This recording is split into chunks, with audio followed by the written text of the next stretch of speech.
Hi, so this is my poem, Spoils of the Dead by Robert Frost. And we're just going to go over it for you. To begin with, the title already is really captivating just because it's Spoils of the Dead, and spoils already has a very negative connotation.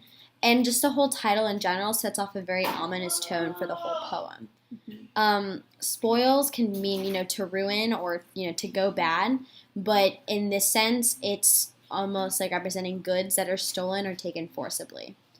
And then dead, of course, that's always just really bad. So the poem starts off with, "Two fairies it was on a still summer day." So fairies are usually seen as small imaginary human beings, or just like a being of human form. But in this particular poem, as you'll go on, you'll find that the fairies do have a very negative picture painted of them.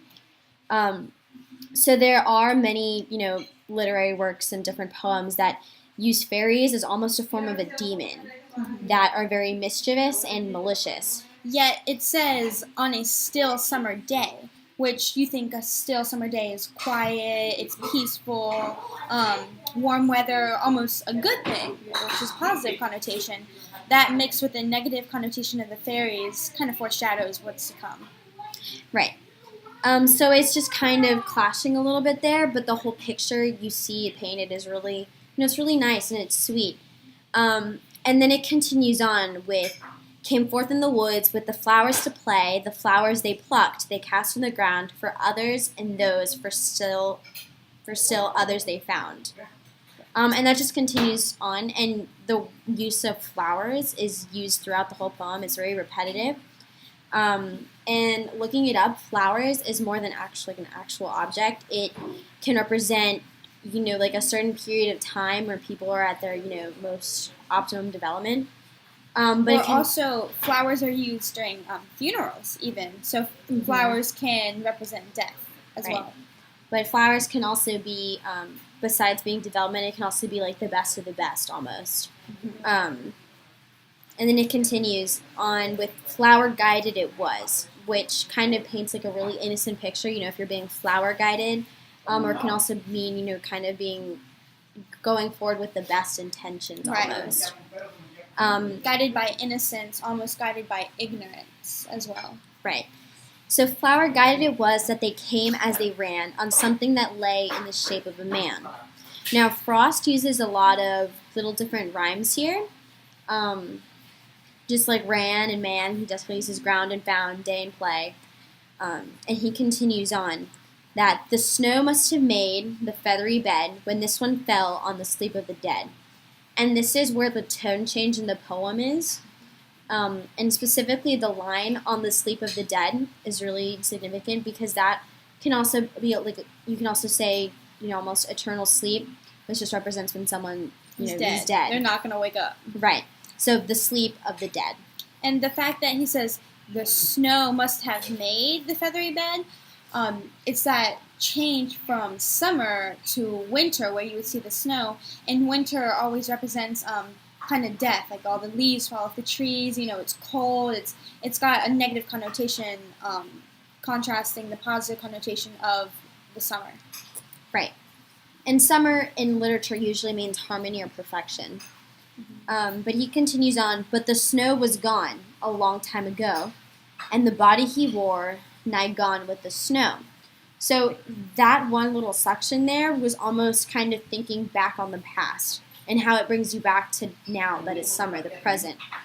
And again, that's all kind of very ominous, and it's a little creepy because the body that he wore, is gone with the snow. So basically, it's just he decomposed, and now it's just a skeleton. And then they go to talk about the fairies come to him, like they go over to the dead body, and they find that he has a ring on his hand and a chain at his side. And these two objects, I think they represent like wealth and even like his last possessions that the man had, because they're two man-made, chains and rings. And then chain can mean to confine or to restrain. So that's odd. And especially because it's associated with a ring, like the old ball and chain. I mean, we just thought that was kind of funny. Are you guys recording or not? And another significant part of this is that the fairies drew near and they keenly espied. Espied is an odd word choice there because that's spy is a derivative of espied. And espied is to catch sight of, but keenly is having or showing eagerness or enthusiasm. So they enthusiastically came towards the dead body. And so it says they knelt in the leaves, and the leaves was also kind of representative of the different seasons as well, because we go from flowers to snow to leaves, and leaves you usually see in the autumn, right? And the eerily played, eerily is really strange or frightening, and it's the fact definitely that a negative connotation with the fairies and the dead man. The fact that he put together eerily and played, which is something that you would usually think is positive, like children's play. And then with the glittering things, also the use of the word things in association with the ring and the chain, which are considered the man's possessions. It's kind of demoralizes it, just their things instead of more wealthy things. Right. And when they went home to hide in their burrow, they took them along to play with tomorrow.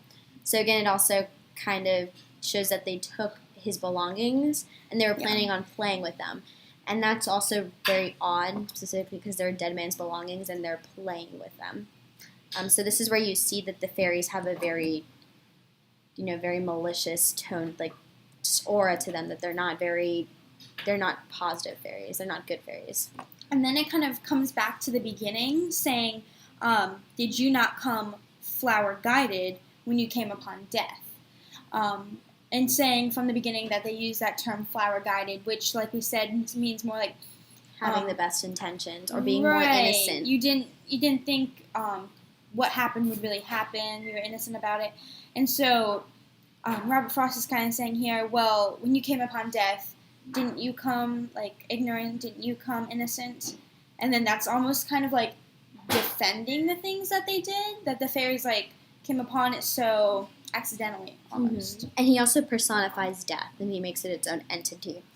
But he also says, when you came on death, did you not come flower-guided, like the elves in the woods? So suddenly the fairies become elves. And elves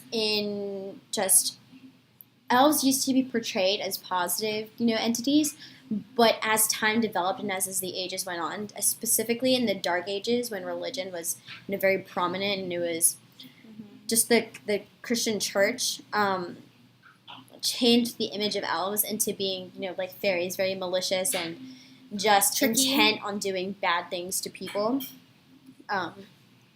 So just mischievous as well. And then the poem changes because this is the first time Frost uses the word I, which is almost kind of like a tone change to him speaking about his memories, the speaker's idea of what it all means. He says, I remember that I did, but I recognized death with sorrow and dread, and I hated and hate the spoils of the dead. And so he's just looking back on the past, saying that, he kind of uses a rhetorical question with it, did you not come flower-guided like the elves in the wood? And he says that I remember that I did, that I was innocent, and I just didn't think about it as much. And then I came upon death, and I recognized it. He goes, and I recognized it with sorrow and dread, with deep distress, lamentation, apprehension, and fear.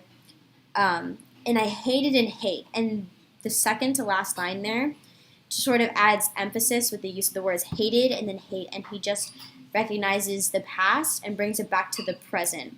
Right. How it does earlier in the poem with, it was a still summer day, and the snow was long gone, a long time ago, and it brings it back to summer. So he just uses that again, like looking back on the past, he reflects on it and then comes back to the present. And the spoils of the dead. Now, the last line, you could think of it as spoils of the dead, almost as spoils of war, like just the goods stolen of the dead being, people. Right. But stealing of life away. Or you could look at it as death being its own entity, its own, it's like personified. So the spoils of the dead. So how death would take his spoils, which is human life. Right. And you can definitely see that Frost has a personal connection to death. And looking back at his history, his father died when he was very young, somewhere around the age of 8 years old. And then he also had children of his die. So he had to go through death a lot, and you can see that through his works of poetry.